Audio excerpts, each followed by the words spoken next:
ଏ ଜଗନ୍ନାଥ ସାଙ୍ଗମାନେ ଆଜି ମୁଁ ଆପଣଙ୍କ ପାଇଁ ନେଇ ଆସିଛି ସମ୍ପୂର୍ଣ୍ଣ ସହଜ ଏବଂ ଖୁବ୍ ସ୍ୱାଦିଷ୍ଟ ପତ୍ରକୋବି ଭଜା ରେସିପି। ଯେଉଁମାନେ ପତ୍ରକୋବି ଖାଇବାକୁ ପସନ୍ଦ କରନ୍ତିନି ସେମାନେ ଏମିତି ଥରେ ବନେଇଲେ ନିଶ୍ଚିତ ପ୍ଲେଟ୍ ପୋଛିକି ଖାଇବେ। ତାହେଲେ ଚାଲନ୍ତୁ ଡେରି ନ କରିକି ଆମେ ଏହି ରେସିପି ଷ୍ଟାର୍ଟ କରିବା। ତା ପୂର୍ବରୁ ଭିଡ଼ିଓକୁ ସ୍କିପ୍ ନ କରି ଲାଷ୍ଟ ପର୍ଯ୍ୟନ୍ତ ଦେଖନ୍ତୁ, ଯାହାଫଳରେ ଆପଣ ରେସିପିଟି ବହୁତ ଭଲ ଭାବରେ ବୁଝିପାରିବେ। ଇନଷ୍ଟାଗ୍ରାମ ଫେସବୁକରେ ଯଦି ଦେଖୁଛନ୍ତି ସୁମିତ୍ରା ମିଶ୍ର ମୋର ଆଇଡି, ଲାଇକ୍ ସେୟାର ଫଲୋ କରିବେ। ଚାଲନ୍ତୁ ତାହେଲେ ଏଇ ପତ୍ରକୋବି ଭଜାର ଆମେ ରେସିପି ଜାଣିବା, ତାହା ବି ବହୁତ ସହଜ ଉପାୟରେ। ତ ପ୍ରଥମେ ଆମେ କ'ଣ କରିବା ନା ଗୋଟେ ପ୍ଲେଟ୍ରେ ସଜେଇକି ନେଇଯିବା ଏଥିପାଇଁ ଆବଶ୍ୟକ ହେଉଥିବା ସାମଗ୍ରୀ। ତ ପ୍ରଥମେ ପତ୍ରକୋବି ନେଇଯିବା, ତାପରେ ଆଳୁ 2ଟି ନେଇଯିବା, ଆଉ 3ଟି ପିଆଜ ଆଉ କଞ୍ଚା ଲଙ୍କା ନେଇଯିବା। ତ ପତ୍ରକୋବି ଆଉ ଆଳୁ ଏସବୁକୁ ଆମେ କ'ଣ କରିବା ନା ପ୍ରଥମେ ଗୋଟା ଧୋଇଦେବା। ଧୋଇକି ତାପରେ ଏହାକୁ ବ୍ୟବହାର କରିବା। ତ ପ୍ରଥମେ ଆମେ ପତ୍ରକୋବିକୁ କାଟିକି ଏମିତି ପତଳା ପତଳା କରି କାଟିକି ମୁଁ ଗୋଟେ ବାଉଲରେ ରଖିଦେଇଛି। ତ ଗୋଟେ ପୁରା ବଡ଼ ସାଇଜ୍ର ମୁଁ କାଟିଦେଇଛି।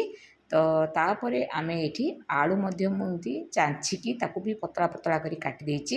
3ଟି ପିଆଜକୁ ବି ମୁଁ ସ୍ଲାଇସ୍ କରି କାଟିଦେଇଛି, ଆଉ 3ଟି କଞ୍ଚା ଲଙ୍କା ବି ମୁଁ କାଟିଦେଇଛି। ଯଦି ଆପଣ ଆଉ ଅଧିକା ରାଗ ଖାଆନ୍ତି ତାହେଲେ ଦେବେ, ଯଦି ଛୋଟ ଛୁଆମାନେ ଖାଉଛନ୍ତି ତାହେଲେ ସ୍କିପ୍ ମଧ୍ୟ କରିପାରିବେ।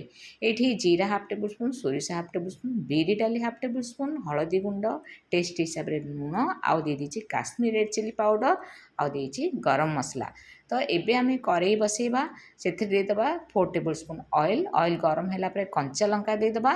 କଞ୍ଚା ଲଙ୍କା ଭାଜି ହେବା ପୂର୍ବରୁ ଏଠି ଜିରା ସୋରିଷ ଦେଇଦେବା, ବିରି ଡାଲି ଦେଇଦେବା।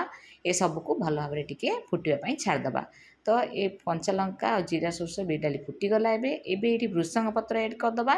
ଭୃଷଙ୍ଗ ପତ୍ର ଆପଣ ନିଶ୍ଚିତ ରୂପେ ଏଡ଼୍ କରିବେ। ତ ଏବେ ଭୃଷଙ୍ଗ ପତ୍ରକୁ ଆମେ ଟିକେ ଭାଜିଦେବା। ତାପରେ ଏଇଠି ପିଆଜ ଆମେ ଯେଉଁ ସ୍ଲାଇସ୍ କରି ରଖିଥିଲେ ତାକୁ ଏବେ କରେଇରେ ଦେବା।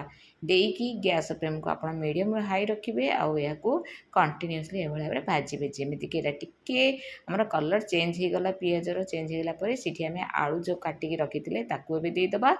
ଆଳୁକୁ ଦେଲା ପରେ ତାପରେ ଆମେ ଏହାକୁ ଟିକେ ମିକ୍ସ କରିଦେବା। ଗୋଟେ 2ରୁ 3 ମିନିଟ୍ ଆମେ ଏମିତି ଭାଜିବା। ତାପରେ ଆମେ ପତ୍ରକୋବି ଯେଉଁ କାଟିକି ରଖିଥିଲେ ଏବେ ପତ୍ରକୋବିକୁ ଦେଇଦେବା। ପତ୍ରକୋବିକୁ ଦେଇ ସାରିଲା ପରେ ଦେଖନ୍ତୁ, ଏଇଟା ଯେହେତୁ ମୁଁ ଟିକେ ବଡ଼ ସାଇଜ୍ର ପତ୍ରକୋବି ନେଇଥିଲି, ଏଇଟା ମୁଁ ଭର୍ତ୍ତି ହେଇଯାଇଛି। ତ ମୁଁ ଏଇଟା ଭଲ ଭାବରେ ମିକ୍ସ କରିନି। ଏଇଟାକୁ ପ୍ଲେଟ୍ ଘୋଡ଼େଇକି ଆମେ 5ରୁ 7 ମିନିଟ୍ ବସେଇବା ଲୋରୁ ମିଡ଼ିୟମ୍ କରିକି। ତାପରେ ଏହାକୁ ଆମେ ଆସ୍ତେ ଆସ୍ତେ କରିକି ଓଲଟେଇବା। ତା ପୂର୍ବରୁ ସାଙ୍ଗମାନେ ମୋର ଭିଡ଼ିଓ ସବୁ ଆପଣମାନଙ୍କୁ ଭଲ ଲାଗୁଛି ନା ନାହିଁ ମୋତେ କମେଣ୍ଟ ମାଧ୍ୟମରେ ନିଶ୍ଚିତ ଜଣାଇବେ। ଯଦି ଭିଡ଼ିଓଟି ଭଲ ଲାଗୁଛି ନିହାତି ଲାଇକ୍ ସେୟାର ସବସ୍କ୍ରାଇବ୍ କରିଦେବେ। ତ ଦେଖନ୍ତୁ ଏବେ ଆମେ ପ୍ଲେଟ୍ ବାହାର କରିକି ଆଉଥରେ ଆମେ କ'ଣ କରିବା ନା ମିକ୍ସ କରିବା। ତ ଏଇଟା ଭର୍ତ୍ତି ଅଛି ଯେହେତୁ ସେଥିପାଇଁ ମୁଁ ଆସ୍ତେ ଆସ୍ତେ ମିକ୍ସ କରୁଛି। ତ ମିକ୍ସ କଲା ପରେ ଆମେ ଏଥିରେ ସବୁ ଗୁଣ୍ଡ ମସଲା ଦେଇଦେବା।